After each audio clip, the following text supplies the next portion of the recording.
Welcome to Pete and Hannah's Watch List. I'm your host, Pete Mitchell. I'm here with my great co-host, Hannah. Hello, people. Hannah, we're here today for AFI Redux, where we're trying to create the ultimate AFI list by going through that past AFI list. We've already done all the 10-year visit, and we're just picking the ones that I didn't choose from the original list.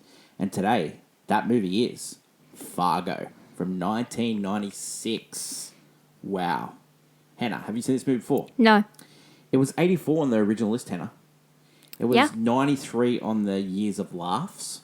We'll laugh a minute, this one. Yeah, sure. And Marge Gunderson was the 33rd on the hero list. That's why we're covering it today. Yeah. Where did we watch this movie? We watched this movie on MGM+. Yeah. There you go. Research from this comes from the DVD extras. Elevator pitch.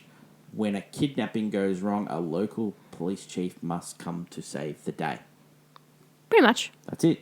Directed by Joel Coen, written by the Coen Brothers, Joel and Ethan, produced by Ethan Coen, stars Frances McDormand, William H. Macy, Steve Buscemi, Harv Presnell, and Peter Stormare. Cinematography, Roger Deakins. The Coen Brothers, in their pseudonym Roderick Janes, were the editors. Carter Burrell did the music. Production companies Working Title Films, which have given us such movies as Les Miserables. Oh, of course. Atonement. Yeah. Yes. Tim Bevan works for that company. And Gramercy Pictures.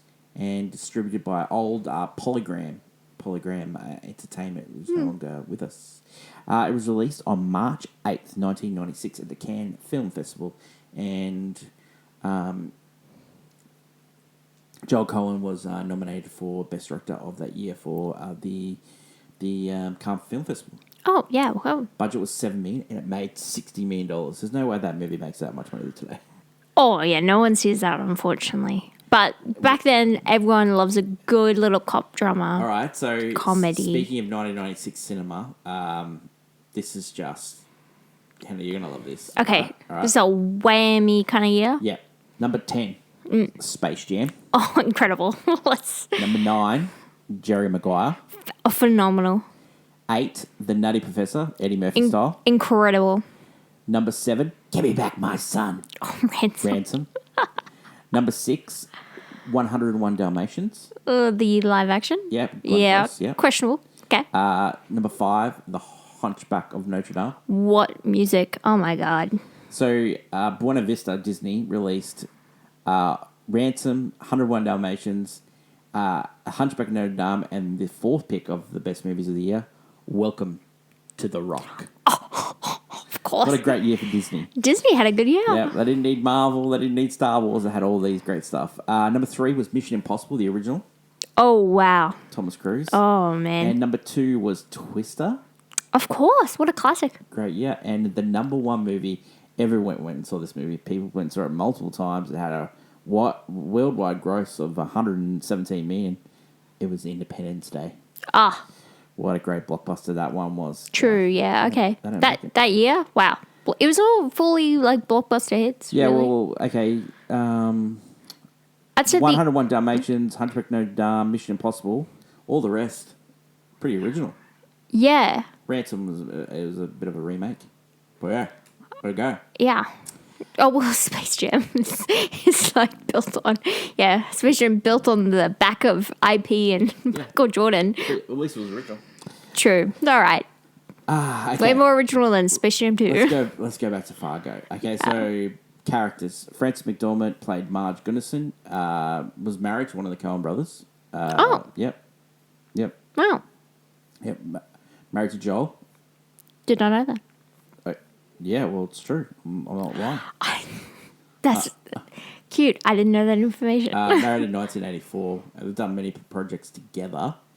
What a career she's had. Now, there's the 2 bits of Frances McDormand's career. It's the Oscar winners. So she's won for Fargo, 3 billboards outside Missouri. Yeah. And also Nomadland. Yeah. Oh, yeah. Then it's her supporting roles in like iconic movies. Like she was the mum in Almost Famous. She was a sister in Something's Gotta Give. She's done a lot of work with Paul Thomas Anderson. She was in Moonrise Kingdom, French Dispatch, things like that. So she's had two different careers, and she's just an absolute legend. She's one of the best actresses of all time. It's just brilliant. Yeah. She's just unbelievable. She's great in this as well. She's just really great in this. She learned how to use a gun, spent days with a pregnant police officer, developed a backstory with the character John Carroll Lynch, who this is his first major role, and like it credited him to getting a lot of TV stuff. He's done a lot of serial killer-esque type stuff. Yes, where he's played kind of like the unhinged, like normal guy turned unhinged kind of thing. Yeah.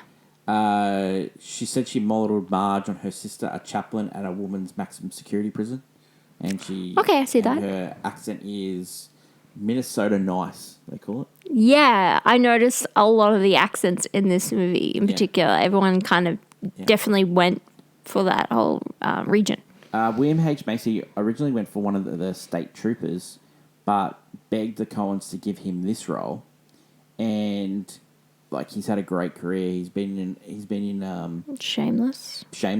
He's been in a PTA movie. He's been in a Wes Anderson movie. Like he's done it all.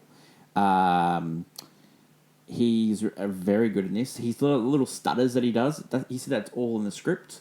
It was all scripted. He just begged for this role. There was a lot of other people up for this role. Bill Pullman was up for this role. But I see it. Yeah. Also, Richard Jenkins, who played the stepfather on Step Brothers. Mm-hmm. He was up for this role as well. So there's a few different ways. Steve Buscemi, they wrote this for Steve Buscemi, the Carl Showalter role. I can see that because it's very a Buscemi character. Yeah. But seeing it usually you see him as in many comedies, and this is more in the drama category. So it's wow, it's different to see him here. Yeah, I think he has a different career if he doesn't go down the Sandler sort of roles. Yeah. Yeah. Oh, yeah. Yeah. Yeah, and try to do his own thing, which doesn't work out. Yeah. The great Harv Presnell, he'd been working since the 60s in movies such as Paint Your Wagon. Brilliant. Just a great character actor. Sure. Peter Stormare, who played Gear Grumsud, he John Wick film. He also was played Lucifer in Constantine movie. Oh, okay, yeah. Are you trying to do the Minnesota accent? Oh, it kind of just works on you the more you watch the movie, I'll tell you. Yeah. Oh, yeah.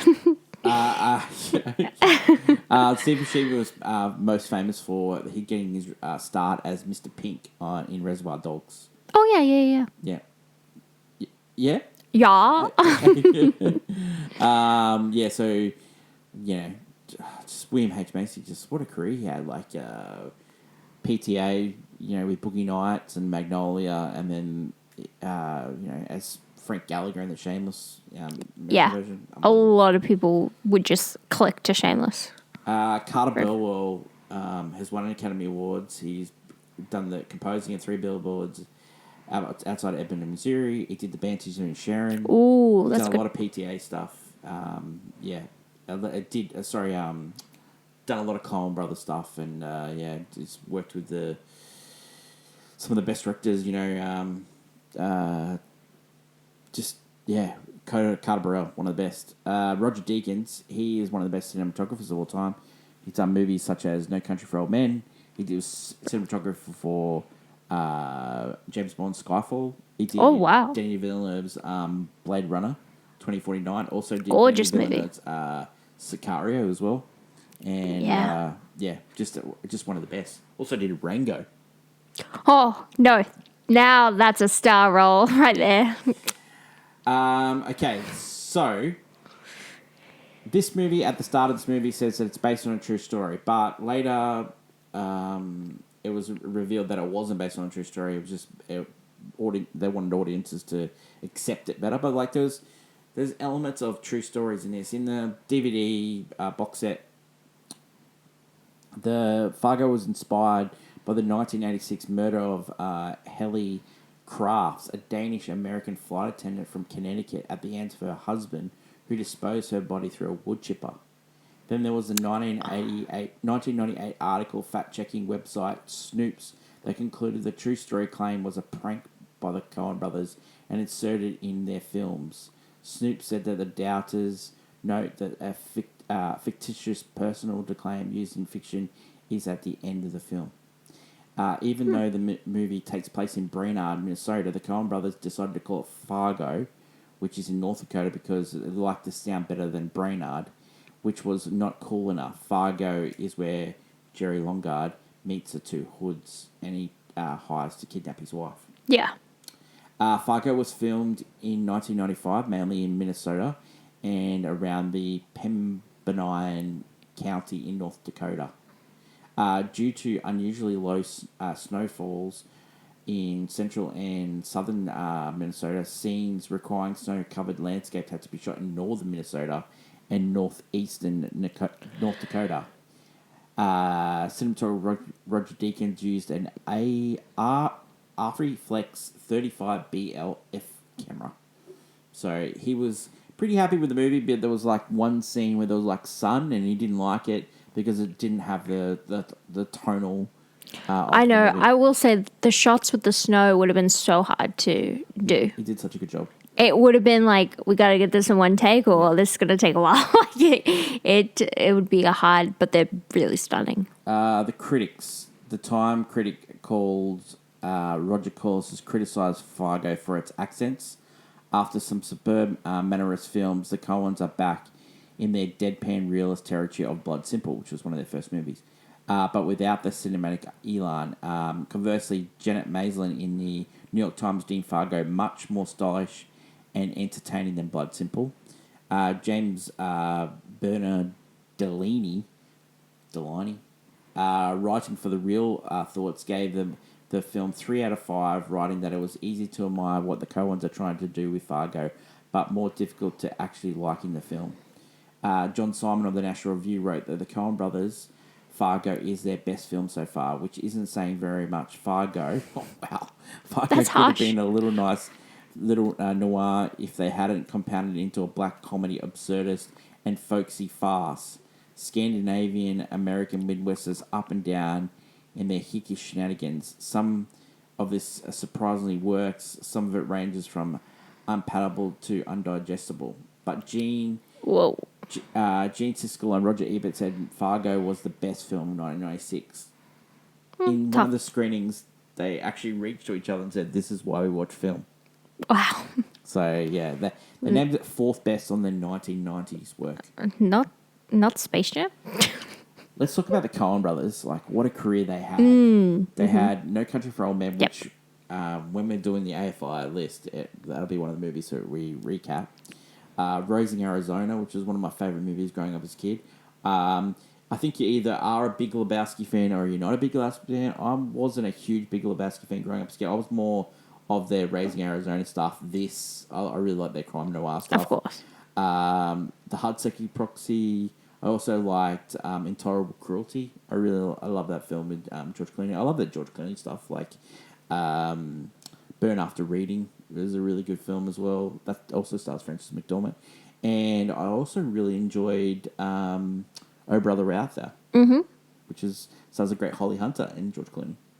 It does. It does. It does. That is a great movie. I can't say I've watched many of their filmography. I think they're really great filmmakers. It's a shame that they're not working together anymore. Yeah. So Ethan's working with his partner Trisha Cook, who was an associate editor on this film.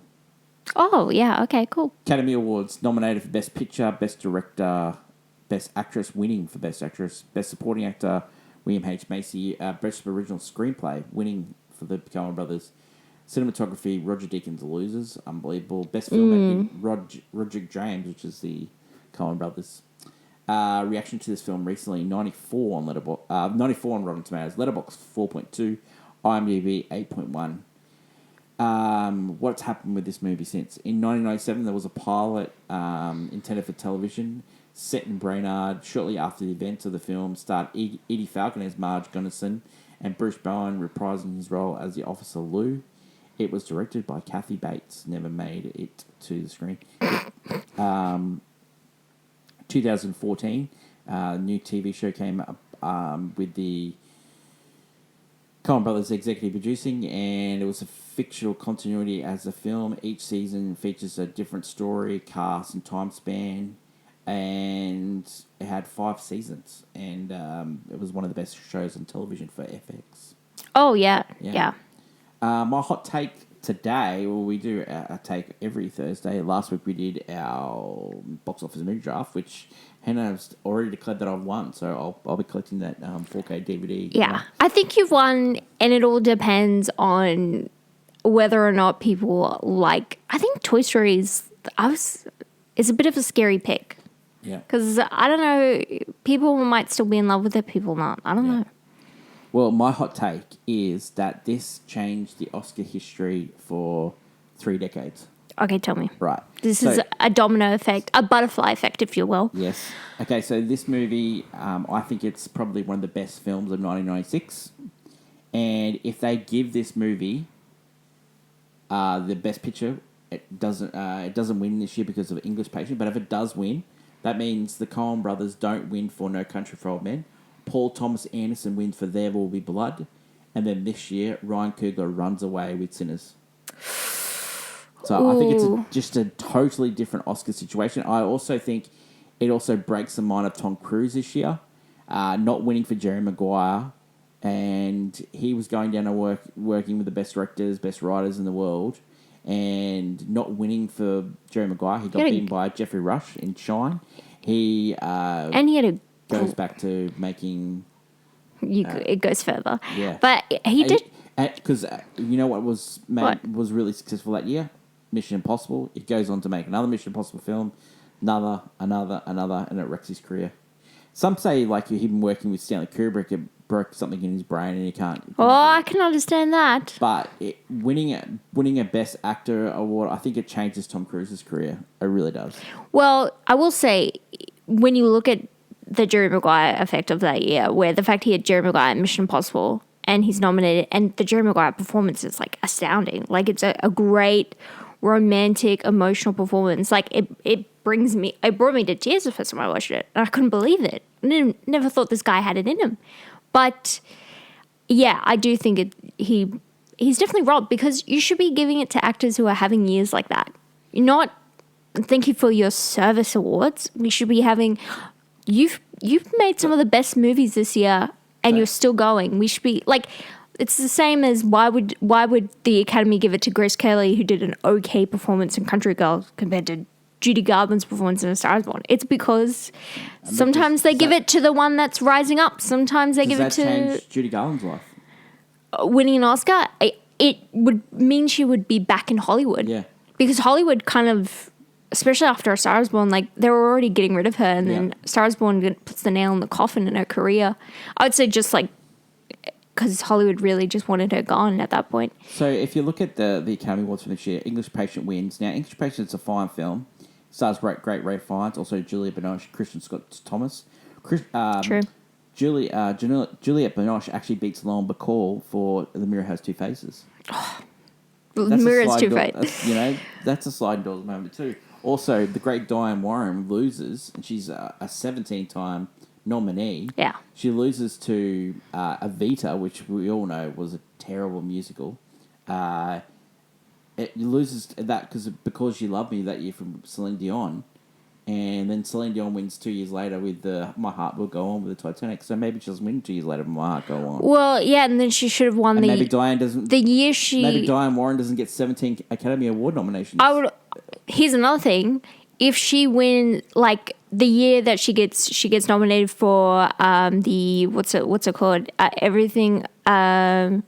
What's that stupid Armageddon song? Yeah, the Armageddon song. Don't Want to Close My Eyes. Yeah, so she gets nominated for that. The same year, a little composer named Stephen Schwartz gets nominated and wins that year for Prince of Egypt. Yeah. Maybe it goes to Diane Warren, and then maybe a certain Wicked film gets 2 nominations. I don't know. Instead of Diane Warren once again. There's always sliding door moments, but I think this year is one of the biggest sliding door moments of all time. In the Oscars, yeah. Because you cannot tell me we're talking about how it affects right now. Okay. Yeah. Okay, right. Yeah. So, but go back to Fargo, right? Yep. Fargo is a movie that contains ice. It's about crime. It's about kidnapping. It's about money. right? Ice quite literally, snow. Yeah. No Country for Old Men. Kidnapping, money, desert.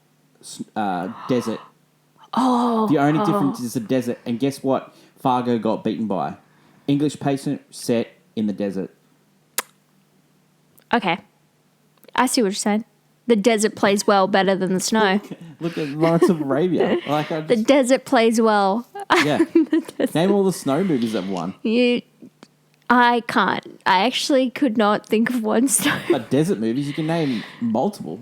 Oh, this is a good theory. Desert movies play. All right. The snow what's does not. your hot take? But it's going to have to take a lot to get beaten by that hot take. That's hot. Yeah, no, the butterfly effect you're going with, wow. That's steamy. There was once you told me when a movie starts that way, I was really annoyed by it. The fact that you said it's not based on a true story. I don't love playing with the audience, and there have always been jokes. There's always jokesters, but I was like, no. To be fair to them, there is elements of this that are true story. So there was a 70s crime where a wife got kidnapped and the guy was behind it. The wood chipping thing. So they've taken elements. It's just the whole thing is not based on a true story. Yeah. Okay, but they are players because they did the editing as well. You know, oh, no, they're funny. They're funny. Yeah. But I will say the thing that most films need to do more, like this film, is the whole accent thing. I was sometimes with movies like this, the whole everyone's not really doing an accent. And, usually your main actor and star is doing an accent to get into the role, or they're doing it poorly, but they're still trying. In this film, because everyone's doing that kind of Minnesota, esque North Dakota kind of drawl, it draws you in. It works because their humor is required for the thing. The whole no nonsense cop going around collecting data, and everyone's just going, oh yeah, and telling their stories. It works so well in this film. Yep. And it just can't really be replicated. And it has to be a dark comedy because there's so much, this film is going by itself, and then the darkness happens, and then everyone's I just got to get on with my day, and they have to. How good is Frances McDormand in this movie? She has to be in the top 10 actresses of all time. Of course, it just has to be. She's so good in this. I've seen her in many I haven't seen her probably in Oscar-winning roles. Mm-hmm. I've seen her in other movies and show. I was just she's here, and she's great. But this is where I'm oh, yeah, no. She was great as the mum in Almost Famous. She was really good in that movie. She was. I think I've seen her play the mum many times in movies. And that's probably why I'm I was always annoyed by her because she plays the mum. And she's you're super annoying right now. And you have mum with issues, so. Yeah. Well, what? Questionable. All right. No. Yeah, but I will. Problems listening to mums. I have a problem listening at all to people. But I just want to point out, I need more films that do this because it actually helps me draw into the story a lot more when everyone is playing on the same role. We're all doing accents. We're all just, They're all bought in. Yeah, it's a whole character thing that everyone's doing it. And it really helps the movie, especially when you're doing these it's set in Fargo. It's set in this North Dakota territory. So everyone is that way. Yeah. No one's different. No one's unique. They're all the same. They're all the same kind of people. Yeah. It just works so well. And sometimes with movies, I want everyone to do the same accent. I feel if you're an actor, it's important to learn an accent. I think we're getting to that point where if you're not trying, it's quite noticeable and can not really help with the picture. Yep. I think accent work is very important, and it shows in this film. Definitely. Let's go to Pete and Hannah's review, and let's start with the scene breakdown brought to you by Hannah. Oh yeah. Oh yeah. Yeah. I'm not going to do the accent. Oh man, please don't. But it might come up, unfortunately. Please don't. So the whole movie draws you in by saying it's based off a true story. Which we've gone through. Yeah. And you meet Jerry, who meets Carl and Greer at a bar. And this is when they start discussing a deal. They're in Fargo, North Dakota. Yes, discussing the deal to kidnap Jerry's wife. Because her family is wealthy and they'll pay out the money to get her back. Jerry's in a bit of a trouble, so he wants some of the money. He's going to split it with Carl, and it's like $80,000. He's not in trouble. He has a business deal that he thinks his father-in-law is not going to go for. Yes. And so he needs the money to put a down payment for this car park. And the reason is that Jerry is not the type of, like, he's been looked down upon. He's a loser. Yeah. He truly is a loser. And He's a new car salesman. Like, he works for his not father-in-law. a good one either. Yeah. Just like, he's not very good. And when he returns home at dinner with his family, you meet his father-in-law, Wade. Don't you love in this movie, like, there's just multiple choices that are made in this movie just to be cheap? Like, there's just, like, because, the 40,000, he's asked for $80,000 for the ransom. Then he asks us for $1 million, and then he's scribbling about the 80,000 with the kidnappers. It's just like all these different things. Then Steve Buscemi's fighting about $4 when he's just about to get $80,000. Like, it's just, a play on the fact that money, like, no matter what the Coen amount, Brothers always do one of their big things is money corrupts. Yeah, which it does. Which it does, yeah. Which it does in this movie. Well, as soon as we get money between us, it'll corrupt us. No, because we spend it straight back into the movie theaters, so But it'll corrupt us. We'll buy more movies. Yeah, true. This is when you're like, the father-in-law does not really care for Jerry. And Tells her all the time, hey. Yeah, he doesn't like the guy much, and Jerry is like... He does give off those loser vibes. So He does. You see, Jerry at his job, he's, not very good. He's not very good. He tries to even make friends with one of the co-workers. Do you want to go to the game? The whole thing about the $500 with the coat that stops rusting and all that. Oh. Like, it's over $500, and it's, he goes, okay, I can knock off $100. Like, it's just like all these little different things. He's just trying to screw people out of $500. He's not great. And so then what happens is, oh my God, well, where is it? Then, so while that's happening, that's when the Carl and Greer are, basically they're getting ready to do their job. So they're making their way from North Dakota to Minnesota. And on the way, they pick up some girls. They pick up some girls, have a fun night, and then they're traveling down to... they travel down. They have ski masks on. They're getting ready for a job well done. Because Carl's given them a new car. A new car to disguise themselves. Yep. And that happened at the bar. And so when they show up, the beautiful wife is just at home knitting, and then all of a sudden these two are not very good at breaking in. I don't know what is with them. They're supposed to be... I think they're trying to mask it. They were bad. Yeah. They try to get her. She almost escapes. One of them got bit, so he's like trying to find ointment for his hand. Greer got bit. Then he notices she's still there. They manage to just tie her up and take her out. And so when Jerry returns home, after he tries to make a deal with his father-in-law about the car park, and he thought it was going to go through until the father's like, yeah, we would pay you a finder's fee, but we're not paying you for it. That's when he comes home, realizes because Jerry thinks he's gonna get a deal that's gonna be worth $750,000, and he's gonna make an absolute killing out of it. Yeah, and he's gonna be finally up for life. Then he can get out set of the him car up, park, make him look good. Get him out of the car show. It would definitely make him look good in front of his father-in-law, but his father does not care. He says, no, he's not be able to do this deal. I'm not gonna take up the deal. You're just some lousy car salesman. You're not doing it. He returns home. Wife's gone, and so he starts practicing how he's going to tell his father-in-law.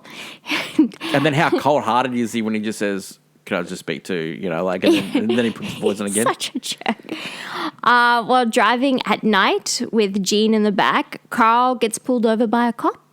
He says, I'm going to deal with it because he forgot to put the new tags on the Yeah, car. And when the cop hears a tied up Jean in the back, that's when Greer reaches. No. What sets the cop off is the money he's trying to pay for off. He tries to bribe him, and then he says, "Step out the side," and then he hears Jean. But if he wouldn't have bribed him, he just said, "I'll make a mistake. I'll pay the fine." You think he wouldn't? He wouldn't.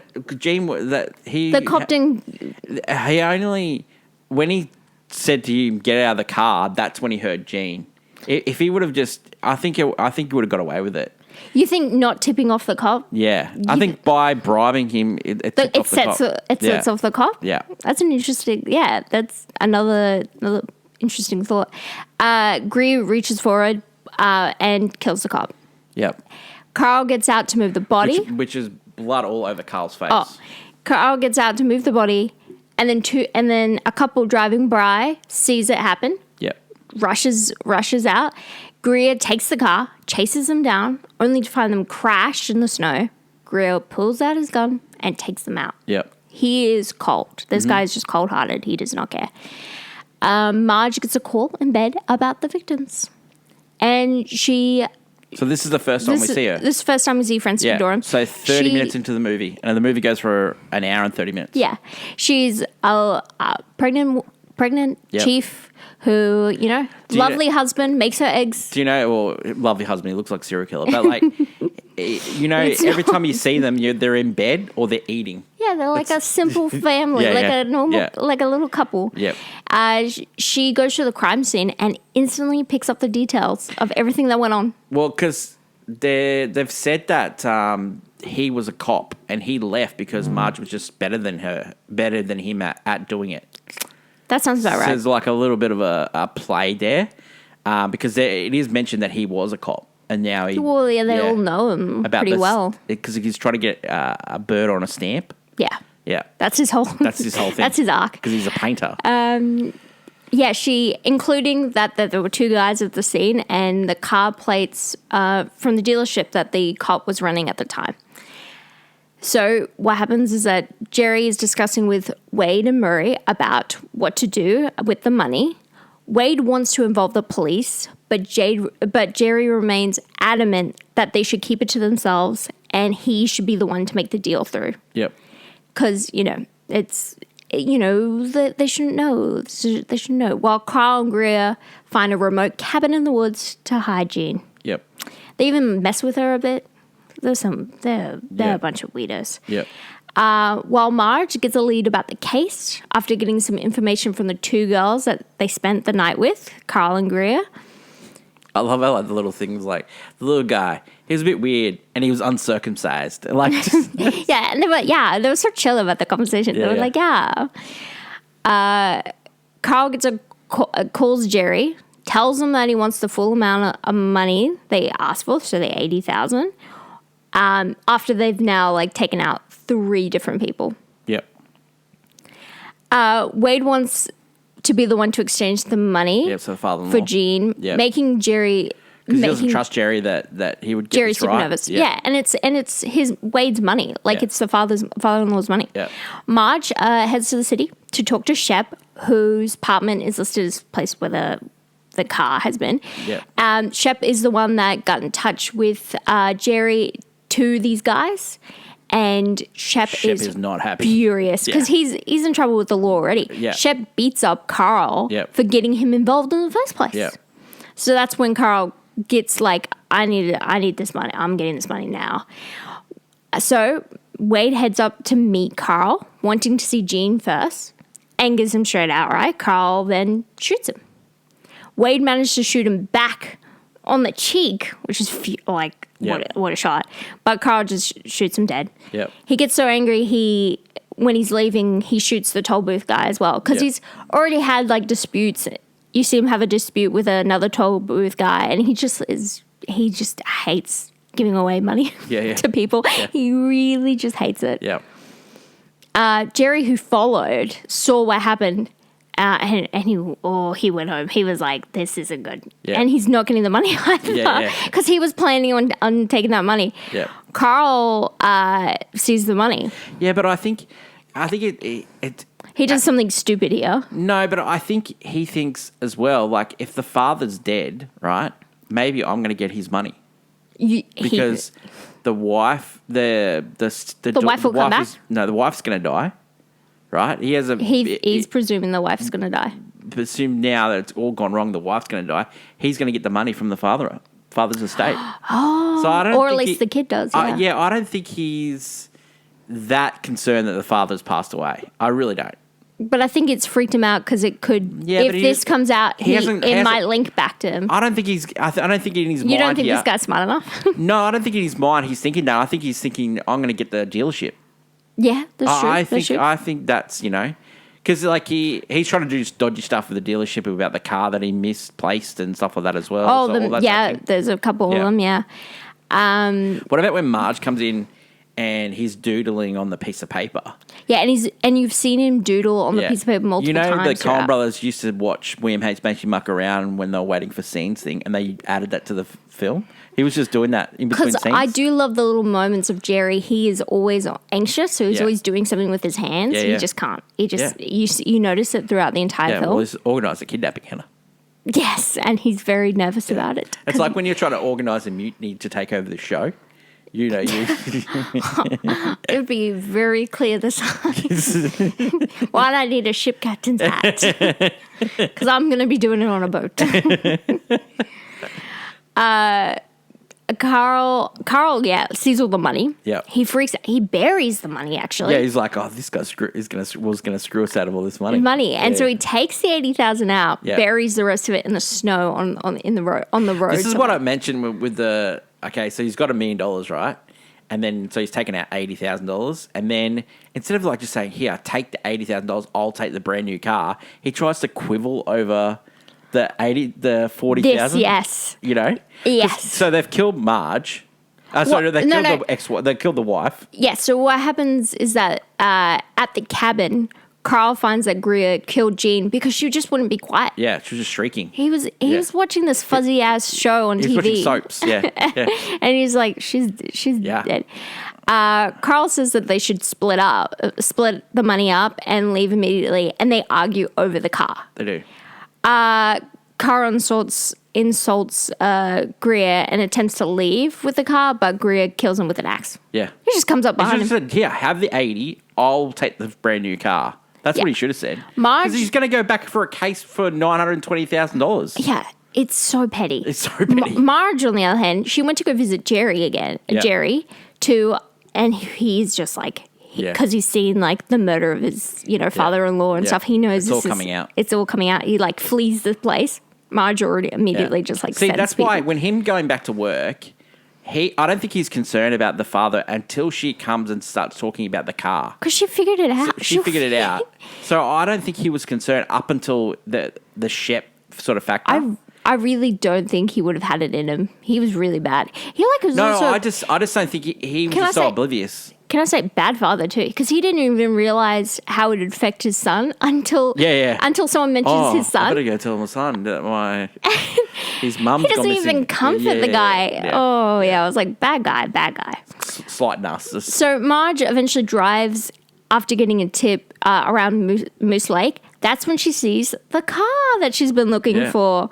She then discovers Greer putting the body of Carl into a wood chipper. Okay, so when this movie came out, everyone talked about the wood chipping scene, and so like the axe scene and then the wood chipping scene, so it was like sort of a buzz thing when this movie came out. So it was just everyone talking about you got to check out this wood chipping scene, and so so it was one of the big things that drew a lot of people to this, and one of the reasons why it made $60 million worldwide. It's very iconic. I will say it is very when iconic. you're seeing it, you're like, that's a lot of blood. He attempts to. This was another big film for DVD release as well. Oh yeah, that would make sense. It was a huge DVD movie. Yeah, especially all the buzz. Because like DVDs were coming out at about that time, the 96, 97 period. So and they're becoming a little bit cheaper, hopefully. Greer attempts to flee, but Marge actually gets a great shot of him on the leg and arrests him shortly after. Great cop. Doesn't shoot to kill. Oh my shoots god! in the leg, shoots, and then she's having a conversation with him in the car, and this is amazing. This is what the point you bring up, which is like, you did all this for some money. Yeah, like all these people are dead because of some money. Yeah.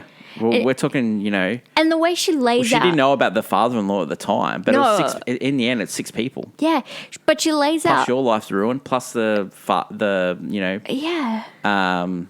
life's ruined. Shep, because he was involved, so that would get pulled in. Yeah. So so many people's lives are ruined because of this matter. Plus the son. And what happens shortly after? Jerry is arrested. Yeah. Yeah, he was staying at a motel, trying to hide, and he tried to escape.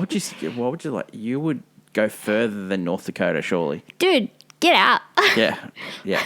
This guy real sucks. Yeah. You see Marge return home. Yep. To her husband, Norm, and he tells her all about his postal stamp thing. Yeah. And that scene, all you see on John Carroll Lynch's face is, I'm going to play a serial killer for the next 40 years.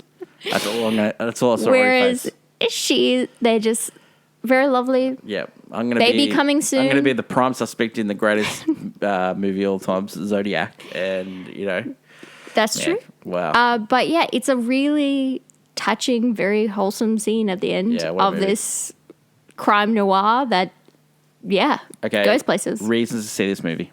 Oh, it's a very enjoyable film. Yep. I love this film. Love this film. I think this movie was made for me. I think it does. I think it was, because it's, a little bit of a dramedy. You got some pretty funny humor. Stupid criminals. Stupid criminals. Reasons not to. Reasons not to. I mean, some of it's pretty bloody. It is. If you don't like pretty gory stuff. If you don't like Steve Buscemi, you'll love this movie. I will say also, like, that kind of dramedy humor can go, like, some people just don't like it. Like, if Coen Brothers humor, it's a taste. Some people don't like it, some people do. Did it deserve to be on the list? I would say yes. Are you surprised that it's not on the list? I am. I think it's just they take it off. I think they took it off. They took it off. Like, I could see why, because like it only had just come out, so maybe it doesn't make the original list. But I think revisiting this movie, I just don't understand why it didn't make it. Anyway.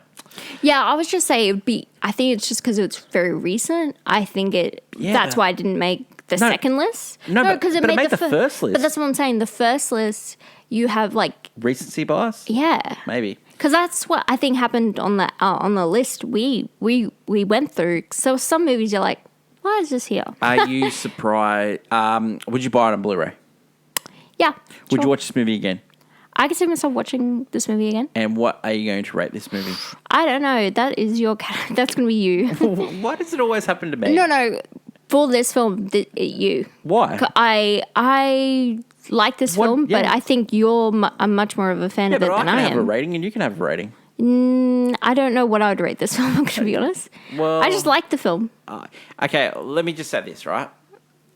Coen Brothers, Mount Rushmore, is Raising Arizona, this, No Country for Old Men, and We're a Brother Out There. I think that's their 4 best movies, in my opinion. A lot of people say Big Lebowski.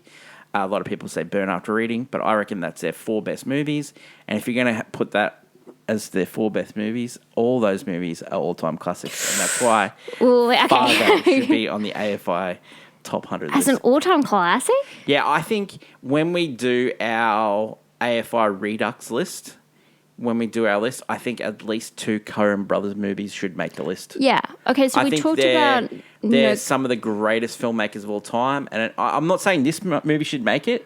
I'm saying of those 4 movies, Raising Arizona, Brother Out There, and No Country for Old Men, I think at least 2 of them should make the list. That's what I'm saying. No Country for Old Men, I think, is better. Because... but you can still have 2 5-star movies and one's better and one's...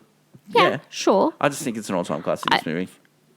Okay. Frances McDormand alone in this movie, she deserves every plaudit. I think out of the last 40 years, I think you would put up her best actress win for this year. Any other best actress winners would, I think this is even better than her last two performances. Okay, yeah. I think it's better than what she delivered in Three Billboards Outside Ebbing, Missouri, and I think it's better than what she delivered in Nomadland. I think she's fantastic in this movie. I think she's so good. Yeah, okay. I get that. I know just with AFI Redux, just remember what we're trying to do is create the best list. Now, I'm not saying this movie is going to be on our AFI Redux, but I can tell you 2 Coen Brothers movies are going to make it. You really do think so? Yeah. I think the Coen Brothers are 2 directors that deserve... They're both directors, both writers that deserve multiple movies on their list. I think Steven Spielberg deserves multiple movies. I think Francis Ford Coppola deserves multiple movies. I think... John Ford, I think Frank Capra, I think that they're right up there with those guys. They're just they're just a bit more edgy. They're dark comedy. But name other directors that are bringing dark comedy as good as them. There's no other directors that bring dark comedy. That's more of a theme in I would say others cinemas. Yeah, I really do think that their version of like. Another person's version of dark comedy is Stanley Kubrick, right? He's questionable. Doctor Strangelove and the sure, yeah, that's a dark comedy. But I think that's much more reachable for an audience, a Coen Brothers movie than a Kubrick movie. So that's where the AFI list has to have a mixture of art, also a mixture of blockbusters, and Coen Brothers reach both those audiences. Okay, yeah.